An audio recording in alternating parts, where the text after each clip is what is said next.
Você certamente já ouviu alguém dizer dentro da igreja: "Eu nunca vi um justo passar necessidade", ou então, "Eu nunca vi um justo sofrer".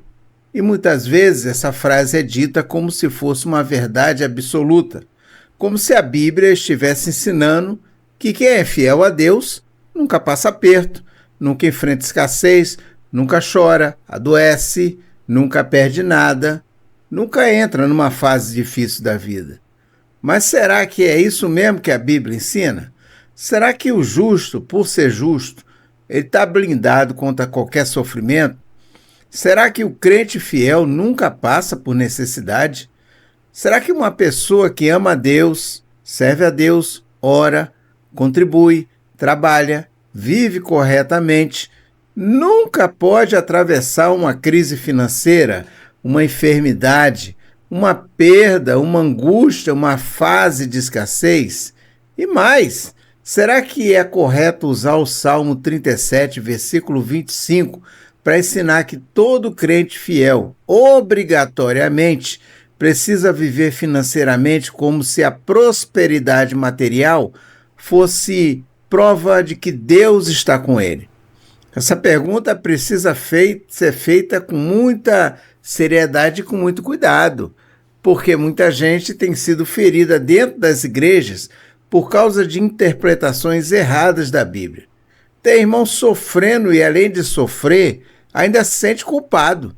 Tem irmã passando aperto e, além da dificuldade, ainda carrega a vergonha de achar que talvez Deus esteja contra ela. Tem família enfrentando luta e ouvindo direta ou indiretamente que, se estivesse na fé de verdade, não estaria passando por aquilo. E aí que mora o perigo enorme. Quando a Bíblia é usada fora do seu sentido, ela deixa de ser instrumento de consolo e passa a ser instrumento de acusação. A frase que costuma ser usada nesse assunto está em Salmo 37, versículo 25, onde Davi declara: "Fui moço e agora sou velho, mas nunca vi desamparado o justo, nem a sua descendência mendigar o pão." Esse texto é lindo, é profundo e é verdadeiro, é a palavra de Deus, mas ele precisa ser entendido corretamente. Davi não disse: "Eu nunca vi o justo sofrer." Davi também não disse: "Eu nunca vi o justo ficar desempregado." Também Davi não disse: "Eu nunca vi o justo passar aperto, morar numa casa simples, nunca vi o justo chorar, nunca vi desamparado o justo." Existe uma diferença enorme entre passar por sofrimento e estar desamparado. Existe uma diferença enorme entre atravessar uma necessidade e ser abandonado por Deus.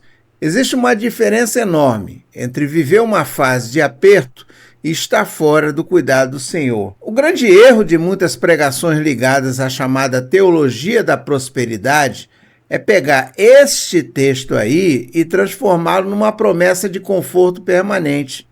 É como se dissesse: se você é justo, você não pode passar necessidade.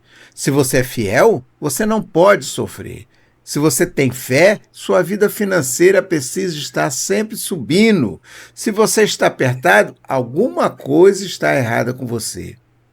Mas quando nós lemos a Bíblia inteira, percebemos que essa lógica não se sustenta. É a mesma lógica da pessoa que não dizima, e a pessoa está falando assim: sabe por que você está passando dificuldade? É porque você não dizima, porque o migrador, o cortador, né, a locusta está comendo as suas finanças. É um demônio que está agindo nas suas finanças porque você não dizima. Pelo amor de Deus, meus irmãos, Jó era justo e sofreu profundamente. A própria Bíblia apresenta Jó como um homem sincero e temente a Deus que se desviava do mal. Mesmo assim, Jó perdeu bens, perdeu filhos, perdeu saúde, perdeu apoio, perdeu reputação, perdeu o chão debaixo dos pés. E o sofrimento de Jó não aconteceu porque ele era infiel. Pelo contrário, o livro de Jó mostra justamente o drama de um homem fiel sendo provado no limite da existência humana. José era justo e foi vendido pelos próprios irmãos, foi levado para longe de casa e acusado injustamente. lançado numa prisão, esquecido por pessoas que ele ajudou. A fidelidade de José não o impediu de sofrer. A presença de Deus com José não o impediu de ser preso. Mas a Bíblia faz questão de mostrar uma coisa: mesmo na prisão, Deus estava com ele. Isso, gente, é muito importante. Olha, Deus está com alguém não significa que essa pessoa nunca entrará numa prisão. Deus está com alguém significa que nem a prisão será capaz de separar essa pessoa do cuidado, do propósito, da presença do Senhor. Elias era profeta de Deus, homem de oração, instrumento poderoso e ainda assim viveu dias de escassez. Em determinado momento ele foi sustentado por corvos e depois foi enviado à casa de uma viúva pobre. Veja que interessante. Deus sustentou Elias, mas não fez de Elias um homem cercado de luxo. Deus cuidou dele, mas o cuidado veio por caminhos simples, estranhos, improváveis. Isso é providência, não ostentação. Paulo, apóstolo de Cristo, homem que pregou o evangelho, plantou igrejas, escreveu cartas inspiradas pelo Espírito Santo, também passou necessidade. Em Filipenses, capítulo 4, versículo 12, ele diz que sabia estar abatido e também ter em abundância. Sabia ter fartura e também padecer necessidade. Paulo não tratou a necessidade como sinal de maldição, como muitas igrejas tratam por aí. Ele tratou como uma realidade possível na caminhada de quem serve a Deus. E se ainda restasse alguma dúvida, olhemos para Jesus. Jesus é justo, perfeito, o Santo de Deus, aquele que não houve e que não teve pecado, aquele que agradou plenamente o Pai. E mesmo assim, Jesus sofreu.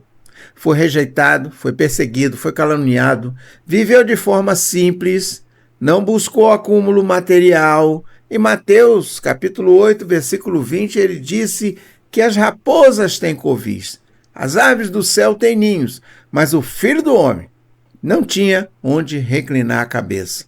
Então é preciso perguntar com muita referência, mas também com muita firmeza. Se a teologia da prosperidade ensina que o justo necessariamente precisa viver em conforto material, como é que ela explica a vida de Jesus? Como é que ela explica os profetas, os apóstolos, os mártires?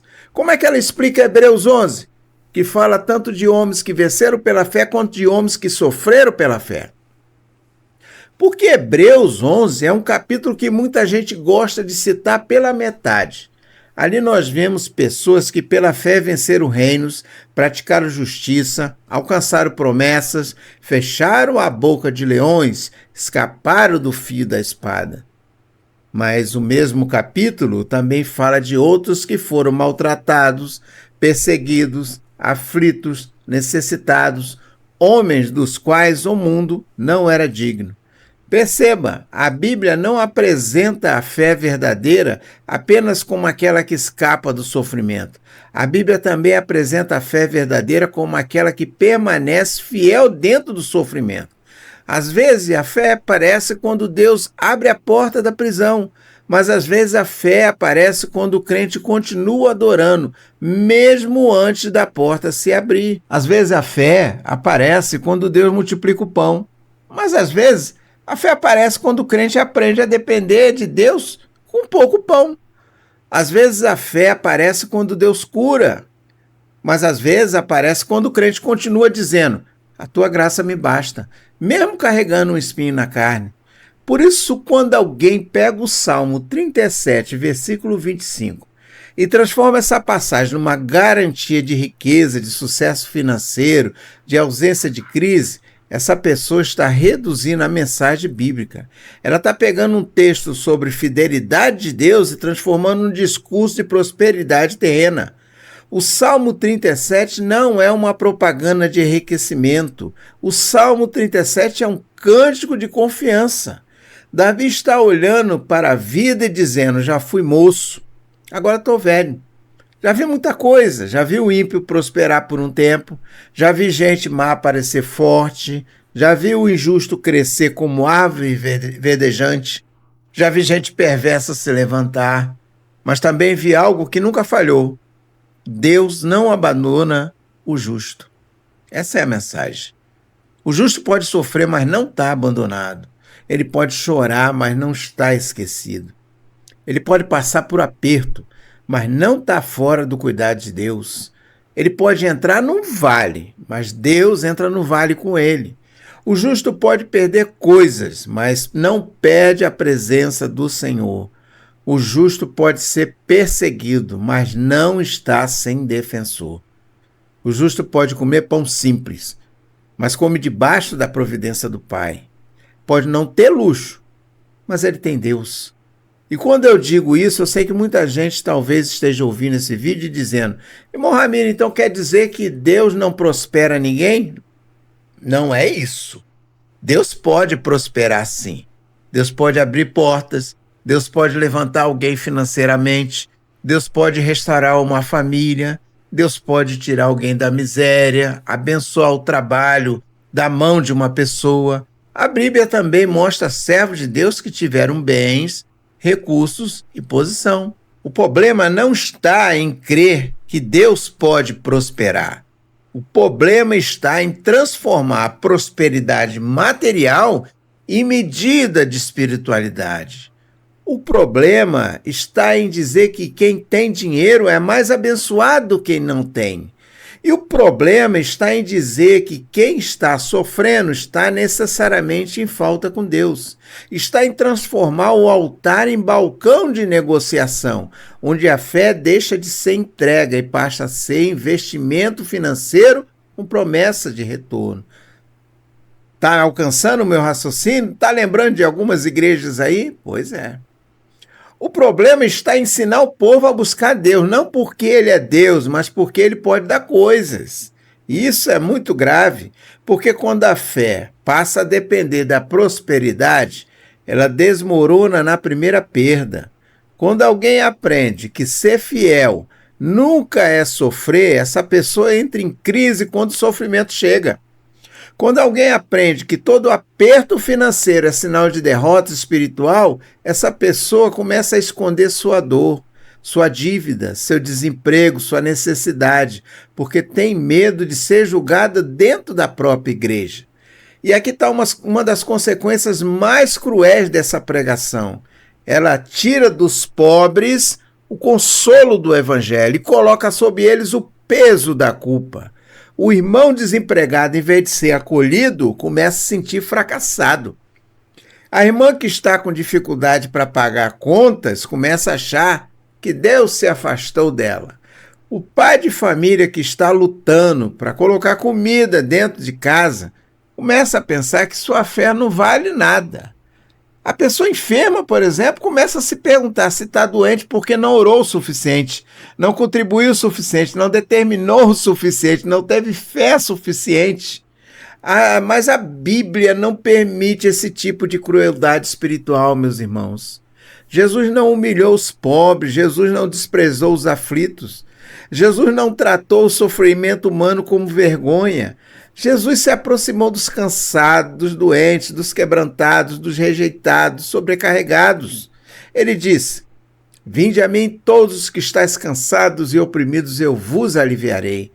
Olha, observa só, Jesus não disse: vinde a mim só os bem-sucedidos. Ele chamou os cansados, chamou os oprimidos, chamou os sobrecarregados, chamou gente que estava no limite. A igreja precisa urgentemente voltar a entender isso.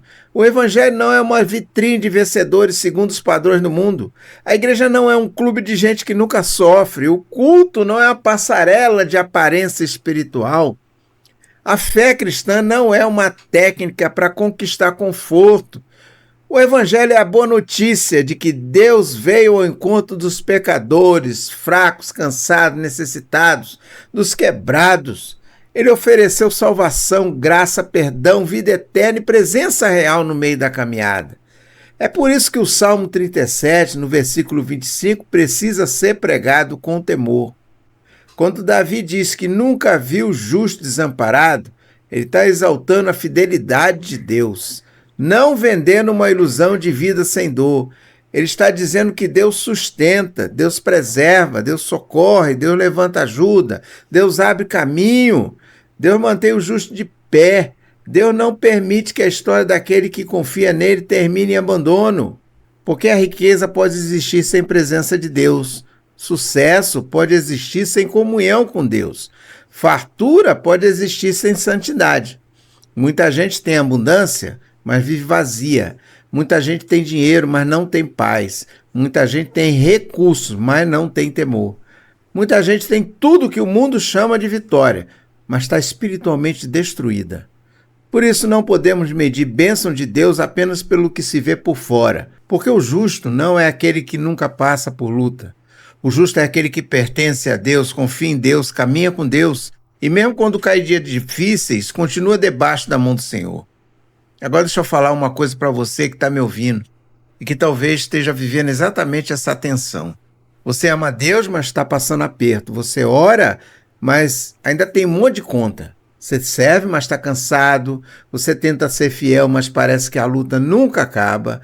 E talvez em algum momento você já tenha ouvido mensagens que fizeram você se sentir menor, fraco, culpado, como se a sua dor fosse a prova de que Deus não está contigo. Eu quero te dizer com muita responsabilidade: sofrimento não é prova automática de abandono.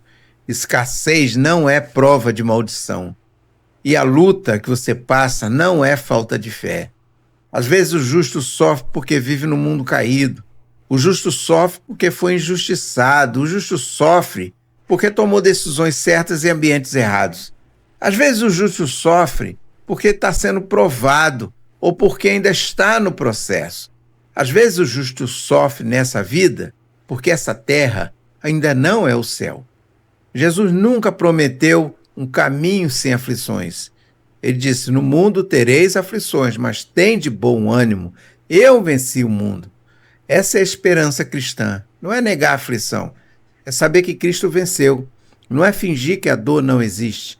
É saber que a dor não tem a última palavra na sua vida. Não é dizer que o justo nunca chora. É dizer que Deus recolhe as lágrimas do justo e caminha com ele. E aqui cabe uma reflexão para nós como igreja. Que tipo de ambiente nós estamos criando? Estamos criando uma igreja onde o irmão pobre se sente amado ou envergonhado? Estamos criando uma igreja onde a pessoa desempregada pode pedir oração sem medo ou não pode, porque tem medo de ser julgada? Porque uma igreja tomada pela lógica da prosperidade começa a tratar o sofrimento como defeito. E quando o sofrimento vira defeito, o sofredor vira um problema. E quando o sofredor vira problema, a igreja deixa de ser hospital e vira vitrine. Mas a igreja de Cristo não pode ser vitrine. Ela precisa ser corpo. E o corpo, quando o membro sofre, todos sofrem com ele. Quando o membro está fraco, os outros ajudam. Quando alguém está caído, os espirituais restauram com mansidão. Quando alguém tem fome, a igreja reparte o pão. Quando alguém está desamparado, a igreja se torna instrumento do amparo de Deus. O Salmo 37, versículo 25, não nos deve tornar arrogantes, deve nos tornar confiantes e misericordiosos. Confiantes porque Deus cuida, misericordiosos porque muitas vezes Deus quer cuidar por meio de nós. E agora eu quero pedir uma coisa: se essa palavra está fazendo sentido, se você percebe como muitos textos bíblicos têm sido usados de maneira errada, se você entende que precisamos voltar para uma fé mais bíblica, mais madura, mais cristocêntrica, então se inscreve no canal, deixa o seu like, compartilha esse vídeo com alguém que precisa ouvir isso, porque a verdade liberta. E às vezes a libertação começa quando a gente percebe que Deus nunca prometeu uma vida sem luta, mas prometeu presença, o seu cuidado e a sua graça. A providência é diferente da prosperidade. Prosperidade, do jeito que muitos pregam hoje, coloca o foco no resultado visível. Dinheiro, conforto, crescimento, status, bens, portas abertas e conquistas materiais. É o carro na garagem, é a casa bonita. Providência nos coloca dentro do foco do caráter de Deus. Ele é pai, ele cuida, ele sustenta, ele vê e ele não abandona. Prosperidade, quando mal pregada, faz a pessoa olhar para o que tem nas mãos. Providência faz a pessoa olhar para quem está segurando a sua vida. Prosperidade pode alimentar orgulho, a providência alimenta a dependência de Deus. Deus não é contra abençoar materialmente. Deus não é contra o crente trabalhar, crescer, melhorar de vida, prosperar honestamente, organizar sua casa, sair das dívidas, viver com dignidade. Tudo isso pode ser bênção. O erro está em transformar isso no centro da fé. O centro da fé cristã não é prosperidade. O centro da fé cristã é Jesus Cristo. E quando Cristo é o centro, o crente aprende a viver tanto na fartura quanto na escassez, tanto nos dias de portas abertas quanto nos dias de portas fechadas, tanto quando há abundância quanto há lágrimas, porque a segurança do justo não está na estabilidade das circunstâncias, ele está na fidelidade de Deus. Então, quando você ouvir alguém usar o Salmo 37 para dizer que o crente fiel não pode sofrer, volte ao texto. Leia com calma, leia dentro da Bíblia inteira, leia olhando para Jó, José, Elias, Paulo, Jesus. Leia lembrando dos irmãos perseguidos, dos missionários em campo, difíceis, dos crentes pobres que amam a Deus com sinceridade, das viúvas fiéis, dos irmãos simples, que sustentam a obra com lágrimas, dos santos que talvez nunca tiveram luxo, mas tinham comunhão profunda com Deus. Então você vai perceber que esse texto não diminui a dor do justo, ele revela que a dor do justo nunca acontece fora dos olhos de Deus, porque ele vê, ele sabe, ele sustenta e ele consola. Essa é uma mensagem que a gente precisa pregar. Não uma mensagem que prometa que todo crente será rico, mas uma mensagem que diga que o crente pobre, você, não foi esquecido por Deus.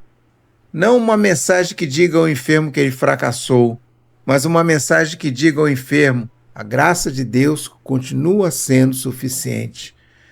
Não uma mensagem que humilhe para quem está passando necessidade, mas uma mensagem que diga que Deus ainda cuida. E que a igreja deve cuidar também. Porque nos fim das contas, meus irmãos, a maior riqueza do justo não é aquilo que ele acumula na terra. A maior riqueza do justo é saber que ele pertence a Deus. E se pertence a Deus, pode perder muita coisa, mas não perdeu o essencial.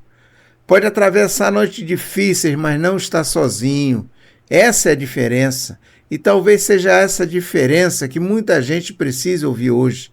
Porque tem pessoas que não abandonaram a Deus, mas se sentem abandonados pelas interpretações que ouviram sobre Deus. Tem gente que ama o Senhor, mas está ferida porque disseram que a sua luta era sinal de derrota. Tem gente que está quase desistindo porque comparou a sua vida com as promessas de prosperidade que venderam para ela e agora acha que Deus falhou. Mas Deus não falhou. Talvez tenha pregado errado sobre ele, mas Deus continua sendo fiel. A Bíblia continua sendo verdadeira e a providência de Deus continua sendo real. Mas a providência de Deus não precisa aparecer com ostentação para ser milagre. Às vezes o milagre é o pão de hoje. Às vezes é a força para levantar amanhã. Às vezes é a paz que ninguém entende. Às vezes é uma porta pequena que Deus abre no meio do tempo difícil. Às vezes é uma pessoa que chega no momento certo. Às vezes é Deus impedindo que você desabe por completo. E quem já viveu isso sabe. Nem todo livramento faz barulho. Nem toda providência aparece no palco e nem todo cuidado de Deus vira testemunho com aplauso. Há milagres silenciosos que só o justo e Deus conhecem. E talvez Davi estivesse falando exatamente disso. Depois de uma vida inteira, depois de lutas, perseguições, pecados perdoados, guerras, perdas, lágrimas e livramentos, ele olha para trás e diz, eu vi muita coisa, mas uma coisa eu não vi. Nunca vi Deus largar o justo como se ele não fosse seu. Que a nossa fé seja purificada dessas distorções. Que a nossa esperança não esteja numa promessa de vida fácil, mas na certeza de que Deus é fiel. Que a nossa pregação não coloque fardos sobre feridos, mas levante os abatidos com verdade. Que a nossa igreja não seja um lugar onde os pobres se sintam menores, mas onde todos sejam lembrados de que, em Cristo, a dignidade de uma pessoa não está no que ela possui, mas em quem a comprou com sangue. E que nunca nos esqueçamos que o justo pode sofrer, mas não está desamparado. pode passar por necessidade, mas não abandonado. Pode enfrentar dias difíceis, mas Deus continua sendo Deus. Pode não ter o que deseja, mas a graça é necessária para ele para permanecer de pé. E se você sentiu o que eu estou falando, que você está vivendo agora, coloca seu comentário aqui. Fala assim para mim, irmão Ramiro, eu estou passando justamente por isso. Eu quero conhecer, eu quero saber, eu quero orar, eu quero entender como é que essa palavra chegou até você. E se esse conteúdo edificou sua vida, se inscreve aqui no canal, ativa o sininho e compartilhe com alguém que precisa deixar de sentir culpado por estar sofrendo. Que Deus abençoe você, sua casa, sua família. Que o Senhor fortaleça quem está passando por aperto, console quem está chorando escondido. Levante quem foi ferido por mensagens distorcidas. E nos ensine a confiar numa fé não de aparência, mas numa fé verdadeira, firmada em Cristo, sustentada pela palavra e amadurecida pela graça. Que Deus nos livre de transformar a Bíblia em instrumento de cobrança, onde ela deve nos conduzir à verdade, ao arrependimento e à esperança e ao cuidado do Pai. E que mesmo no vale, você nunca esqueça, Deus não abandonou você. A paz do Senhor e Deus te abençoe em nome de Jesus.